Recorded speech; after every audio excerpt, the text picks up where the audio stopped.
আসসালামু আলাইকুম দর্শক, আমরা ঘুরতে ঘুরতে চলে আসলাম সারদা রাজশাহীর চারঘাটের সারদার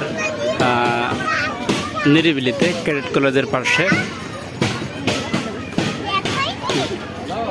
আপনারা দেখতে পাচ্ছেন আমাদের পদ্মা নদীর এখানে বয়ে গেছে। এখানেই কিন্তু ধরো, আমার হাতটা ধরো,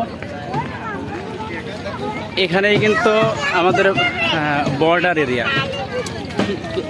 আচ্ছা আচ্ছা, যে নদীটা দেখা যাচ্ছে এই নদীর কিন্তু এই হালকা হচ্ছে বাংলাদেশের এরিয়া, আর সবটাই কিন্তু ভারতের এরিয়া। ওই যে চর দেখা যাচ্ছে, চরের বেশি অংশ কিন্তু ভারতের এরিয়া। হ্যাঁ, এই চরের বেশি অংশই ভারতের এরিয়া, অল্প একটু শুধু বাংলাদেশের এরিয়া। এই যে ওই নৌকা বেড়াচ্ছে না, ওই নৌকা অব্দি বাংলাদেশের এরিয়া। ওই যে নৌকা বেড়াচ্ছে না ওইদিকে,